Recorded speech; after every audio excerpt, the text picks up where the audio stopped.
Welcome to Let's Talk. I'm Dr. Anita Raja, and like every week, today we have a lovely topic around Muslim women, their empowerment, and the need to motivate them in our show today. If you want to be part of our show, it is very easy. Our number is on your screen, 075-858-35150. You can WhatsApp us. And as we know, there are 1.8 billion Muslims around the world, yet some of us find it very difficult when it comes to inclusion within the modern society. How we can combat this, how we can get out of our shell, this and much more, we're going to discuss with our lovely guest today, Khadija Maaref, who's here. She's a motivational speaker. She's written a lovely book, Muslim Women in Western Society. Welcome to our show, Khadija. Hi, salam alaikum, Anita. Thank you for inviting me to your lovely show. And yeah, I'll be really great to share a lot of my knowledge and experience with the viewers today. Wa alaikum assalam. Khadija, the first question I want to ask you is about your background and your early childhood, because I think that is a very important factor in making us who we are as adults. So could you tell us a bit more about your childhood and background? Sure. Khadija Maaref, she's a Moroccan, British. So I born and grew up in Morocco, especially in Agadir. It's really a lovely place, known by tourism, lovely food as well. Actually, it's lovely food all over Morocco. To be honest, when I was a child, I was a shy person, very calm. I'm not interacting that much with people, so keeping everything to myself. And I grew up like this, in an environment full of inclusion, diversity, like I said, because it's a touristic city. So we see people from different countries. The whole world is in Agadir. It was very peaceful childhood, very shy, calm childhood. And then after study, I got a degree in auditing and management control. And I worked as an accountant in the beginning, then as an auditor. After that, I got married. Then I moved to UK. And it's here where my story began, actually, to a new Khadija Maaref. And Khadija, you know, from a shy girl to someone who is now a motivational speaker, there may have been people in your life who've inspired you. Who would you say has inspired you the most to become who you are today? The first one, to be honest, I would say that it's my husband, because he was he gave me the full support since before I came and during my, my days here in UK till now. He gave me the full support from assistant, from just somebody who can sit and listen to you. That is very needed, especially for anybody moving from abroad and living into a Western society. Can be UK, can be France, can be US or Canada. It doesn't matter which country, but just moving from your culture to a new one, it's not easy. The integration, it's not easy at all, like it sounds for other people. We can see sometimes people that's, I can't wait to move to a new country, start new life. Yeah, it's full of excitement, full of energy. But when you come, you can see something that you never thought that you're gonna face it, something that you never think that will happen to you. And this is where you build your strength, to be honest. Khadija, this is a live show, so we do get in some live questions. So we've got a WhatsApp question. And the question is, I'm a small business owner who's planning on hiring a few people soon.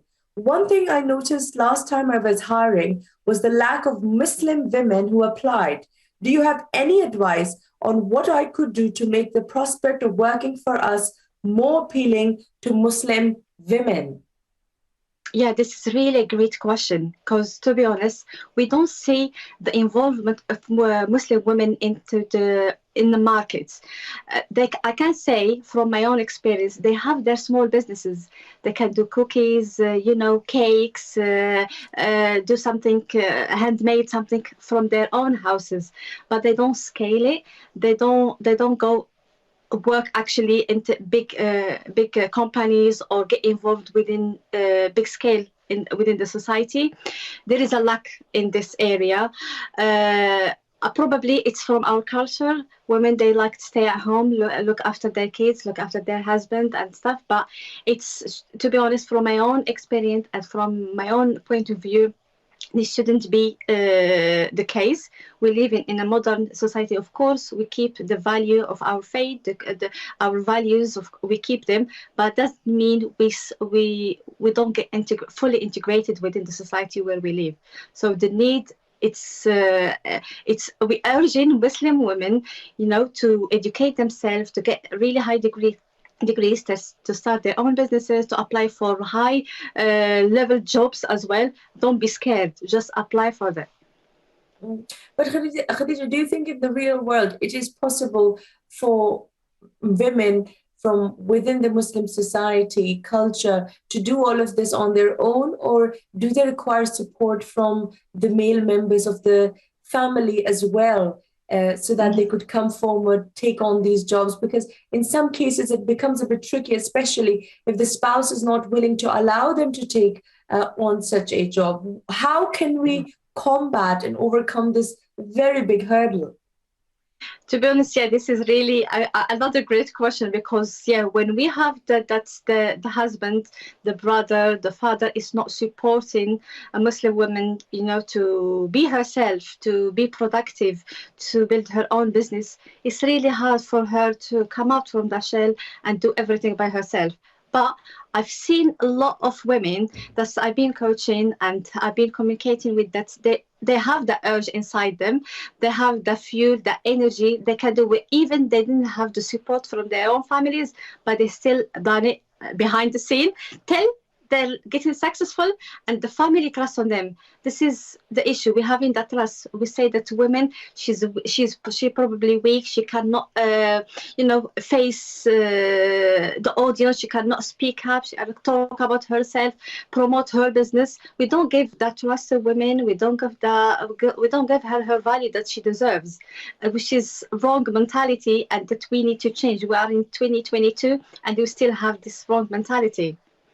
No, definitely. I totally agree with you. But then also there is another aspect to this. So if the family is supportive and, women from within our society do take up these jobs, like you have identified within supermarkets, large companies, then there is an element of bullying and harassment within these companies sometimes, especially if they're wearing a hijab and they look a bit different to the rest of what we call modern society. So how should a woman think and what should her mentality be, her commitment to herself be, for her to be able to survive in modern society, yet sticking to her culture and her roots? Sure. From my own experience and from as well what I've been studying, she needs to work more on her self-confidence. Because when we know that we're Muslim, we're wearing hijab and everything. That's they like a tag for us. Because some women, they're not wearing it, it's fine. They don't look real that it's Muslim or not. But when you're wearing a scarf, that's it. They can say this is a Muslim woman. They get a lot of harassment. They get a lot of they look at them like that's with no value. And this has happened to myself as well in a workplace where they say because I'm wearing hijab, I won't be entitled to have a high position, or I won't be able to make decision to lead a team, which is totally wrong. You need to judge people on their own experience, what they have in their mind, not what they're wearing. Because when you're wearing a scarf, it's my total choice. Like others, they open their wardrobe in the morning. She's taking a skirt, she's taking a dress, a suit. This is my choice as well. Opening my wardrobe in the morning, I'm choosing my lovely scarf and wearing it. We are normally it's how can I say it? The word is just gone.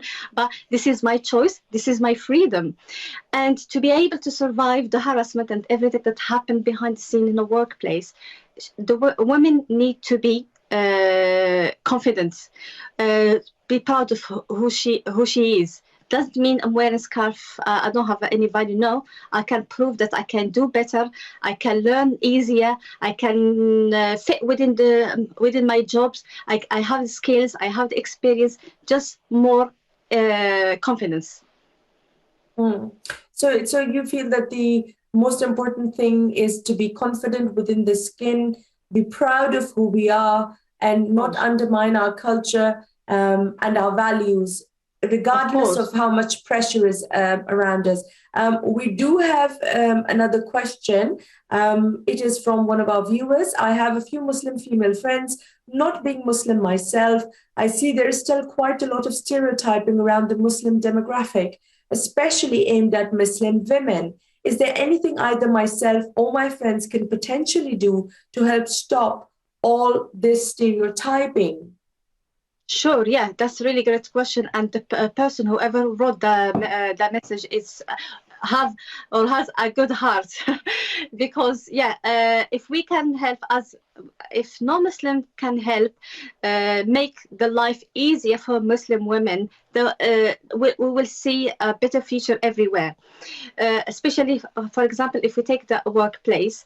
Whenever there is a new Muslim woman starting the job, it will be good somebody to invite her. You come on, let's have a coffee, let's chat together, feel her comfortable, feel that this organization have diversity and inclusion values.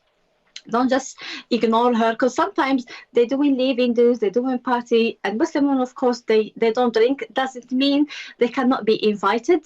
That is a choice, you know. You can still invite her, and it's her choice to come over or not. Just invite. This is, you invite others to your culture, and then you can see the magic that will happen. Definitely, Khadija. I mean, you've put it in so beautifully. So it's all about inclusion, isn't it? I mean, don't just leave them out because you feel that they're Muslim and they might not take you on your invitation, because they don't really, for instance, need to drink when they go out. They could just have a chat, and of course be part of the party, the get-together, the evening meal. Viewers, if you want to be part of our show, it's very easy. You can WhatsApp us. Our topic for today is Muslim in Western society. It's time for a break. Please stay with us.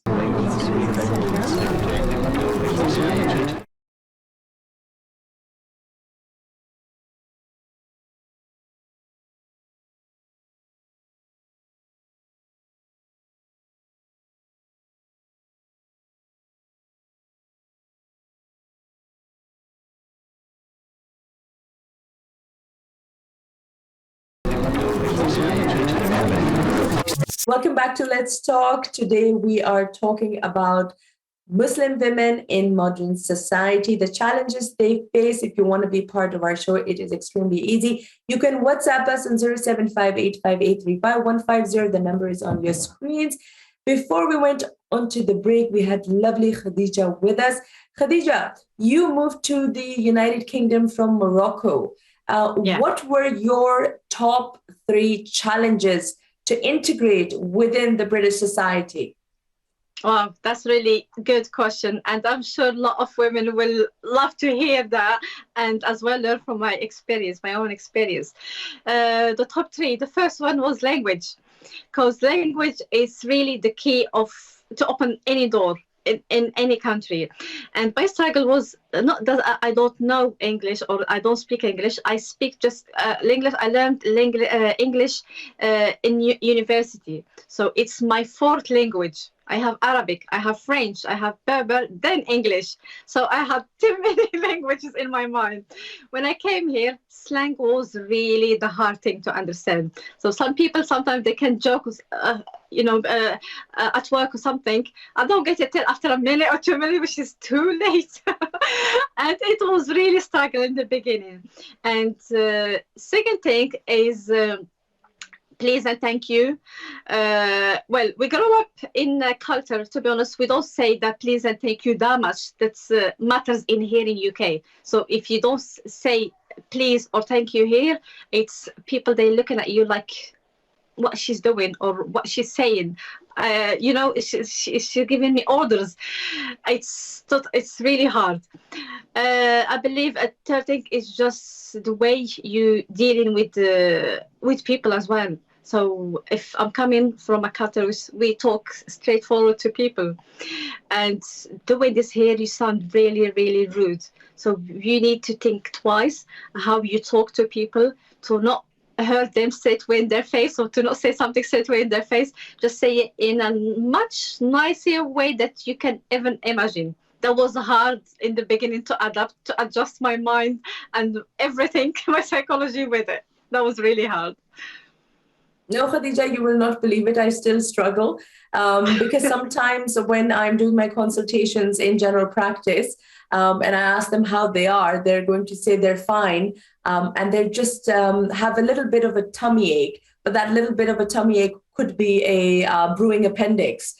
I mean, they tone down their symptoms so much that I have to actually ask that direct question and say, how bad is it on a scale of 1 to 10, and then I get the real truth. So yes, I agree. There's it's a very different culture, and of course, every culture has its own beauty. I mean, this is a great country. It's given us a lot of opportunities. There is a question I do want to ask you. A viewer has sent us another question, and the question is: I'm loving the show and topic today. My question is predominantly for Sister Khadija.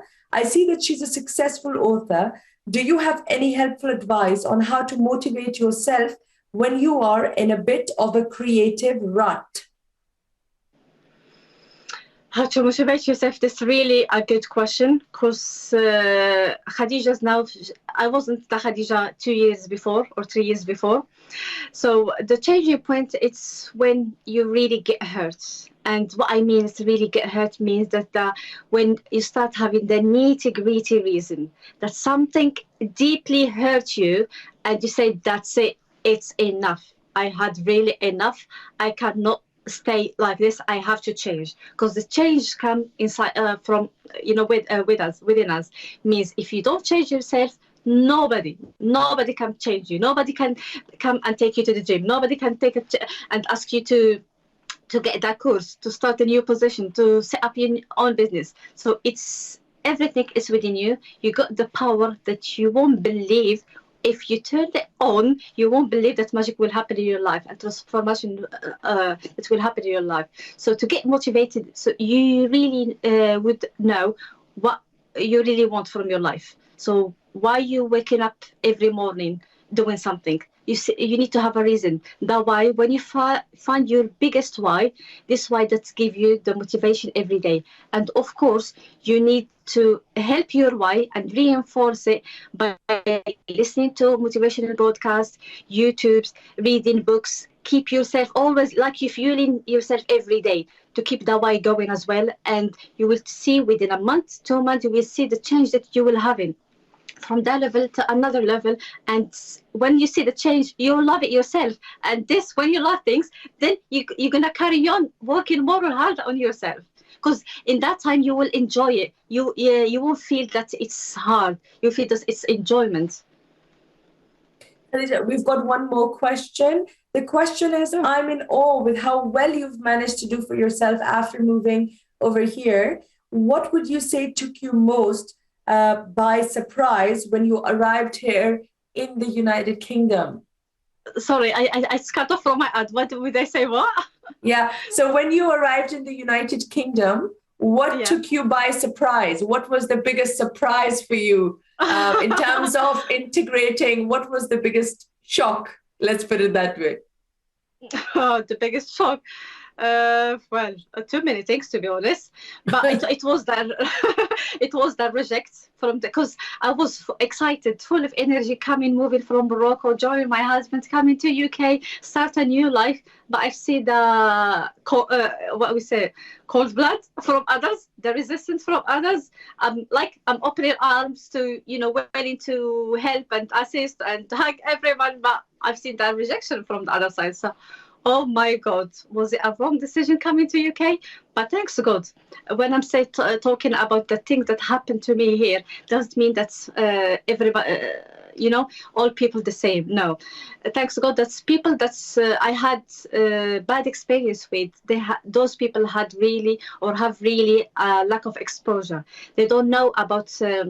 Mediterranean culture or Muslim culture in general, so they don't how to deal with people like this. Even they live here in UK, but they're not mainly British, but they're coming out as well. They're coming outside UK.